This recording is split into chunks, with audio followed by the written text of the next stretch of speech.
Hello everyone, આજે આપણે tarot કાર્ડમાં 2 ઓફ સ્વોર્ડ્સ કાર્ડ વિશે જોઈશું.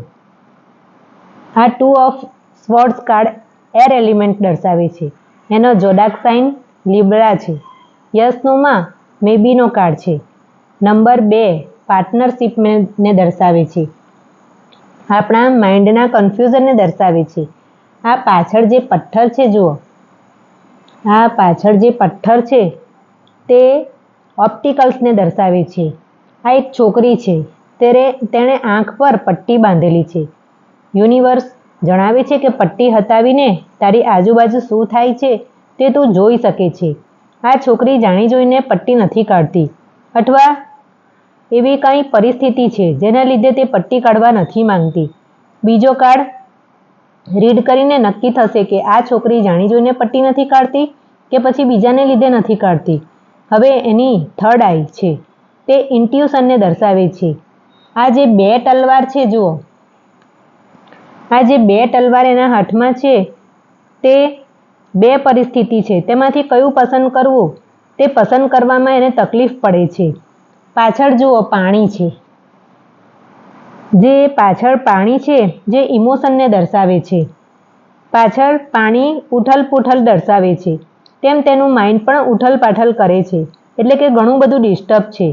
આંખો પર સફેદ પટ્ટી બાંધેલી છે, એટલે કે એ કંઈ જ જોઈ શકતી નથી. મતલબ કે પ્રોબ્લેમને પણ સમજી ના શકે અને એના સોલ્યુશનને પણ એ સમજી ના શકે. અને જો ઇન્સ્ટન્ટ કન્ફ્લિક્ટ થશે તો એ કોઈને પણ ન બતાવી શકે અને જાતે પણ ન સમજી શકે. જો કોઈ મોટી તકલીફ થશે તો એ કોઈને બતાવવાને પણ લાયક ના રહેશે. જુઓ, આ ઉપર અર્ધચંદ્રાકાર છે.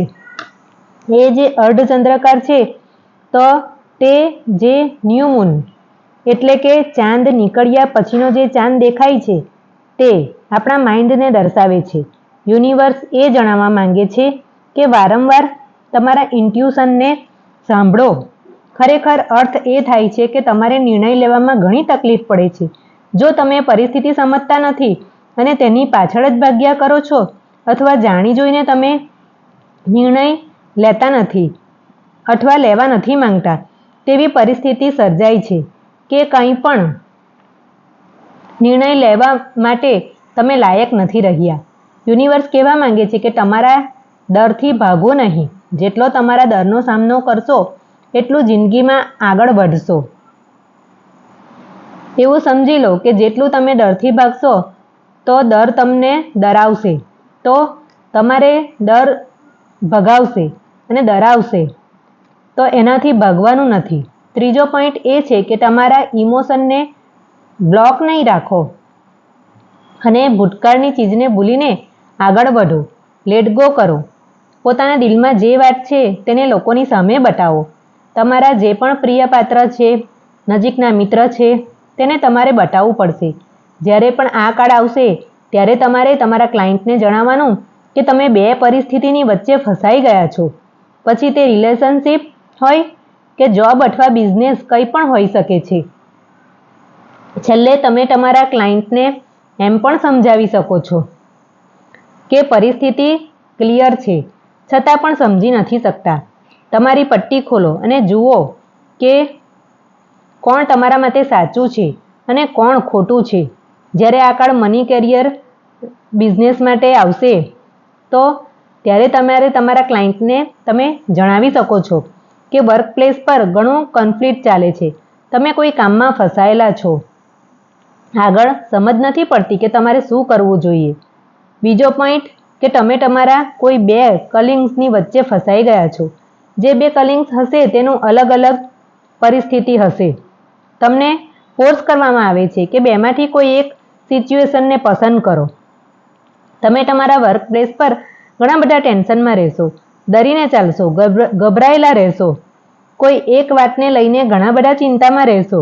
અહીં યુનિવર્સ તમને એ બતાવે છે કે તમારું દિમાગ યુઝ કરો, તમારા વિચારોથી બહાર નીકળી જાઓ.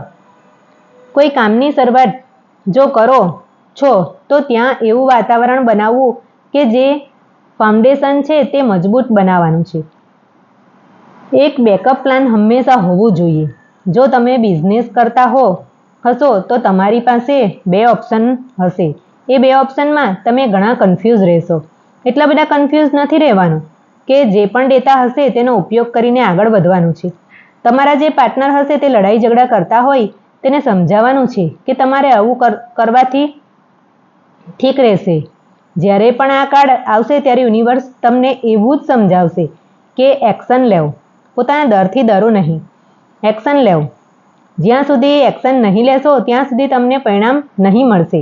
જ્યારે આ કાર્ડ લવના રીડિંગમાં આવશે ત્યારે પહેલો પોઈન્ટ કે કોઈ ક્રોસ રોડ પર આવીને ફસાઈ ગયા છો તો તમારે નિર્ણય લેવો જ પડશે.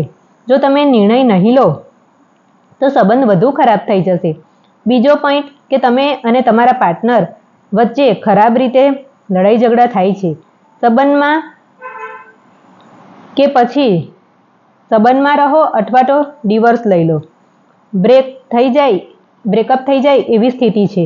જો તમે ઈચ્છો કે તમારે આ રિલેશનશિપને આગળ લઈ જવાની છે તો સૌથી પહેલાં તમારે થોડો સમય લઈને પોતાનો સમય લો અને પાર્ટનરને થોડો સમય આપવો પડશે. એકબીજાને સમય આપો. જે સ્થિતિ છે તેની બાજુ શું સારું છે કે શું ખરાબ છે તે જુઓ. પછી તમારે કોઈ નિર્ણય લેવો પડશે. રિલેશનશિપમાં રહેવું હોય તો કન્ટિન્યુ કરો. જો તમારું મન ન હોય તો અલગ થઈ જાઓ. કોઈ પણ એક નિર્ણય લેવો પડશે. ભવિષ્યમાં તમારે ઘણું બધું સ્ટ્રગલ જોવાનો મળી શકે છે. જો તેનાથી વધારે એકબીજાને સમય આપો. મેટર સમજો. પરિસ્થિતિને જોઈને એકબીજાને સમજો અથવા અલગ થઈ જાઓ. વચ્ચે ના રહો. તમે પણ ખુશ ના રહી શકો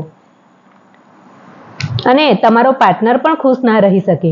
જ્યારે આ કાર્ડ સિંગલના રીડિંગમાં આવશે ત્યારે તમારે તમારા ક્લાયન્ટને જણાવવાનું કે તમારી નજરમાં 2 પાર્ટનર હોય તો તે બંને વચ્ચે સરખામણી કરીને નિર્ણય લો.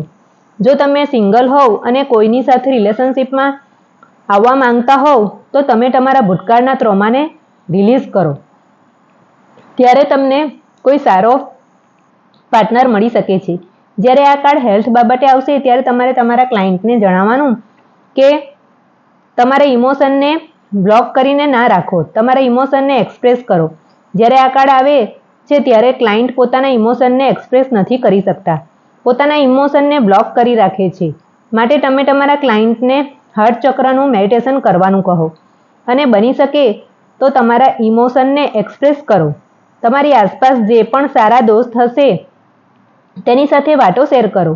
જે તમારા ઇમોશન બ્લોક છે તેને કારણે ઘણું બધું એન્ઝાયટી રહેશે તો એન્ઝાયટીને રિલીઝ કરો અને હાર્ટ ચક્ર પર કામ કરો. જ્યારે આ કાર્ડ સ્પિરિચ્યુઆલિટીમાં આવશે તો સૌથી પહેલો પોઈન્ટ કે તમને સમજ નથી પડતી કે તમારે કઈ દિશામાં આગળ વધવું જોઈએ. તમે વિચાર્યા જ કરશો કે શું કરું અને શું ન કરું, શું કરવાથી બરાબર રહેશે. ઘણું બધું ઉથલ-પાથલ ચાલશે. માટે પોતાના ઇન્ટ્યુશનની વાત સાંભળો કે મારે કયા રસ્તા પર જવું જોઈએ. બહારની દખલગીરીથી બચો. સૌથી પહેલાં પોતાના ઇન્ટ્યુશનની વાત સાંભળો તો બહારની દખલગીરીનું તમારી જિંદગીમાં કોઈ ઇમ્પેક્ટ ના રહેશે. જ્યારે આ કાર્ડ રિવર્સમાં આવશે તો કહેવાનું કે તમે નિર્ણય નથી લઈ શકતા, ઘણું બધું ડિલે થાય છે અને સચ્ચાઈ ખબર પડે છે કે કોણ સાચું છે ને કોણ ખોટું છે તેને તમે સંભાળી નથી શકતા.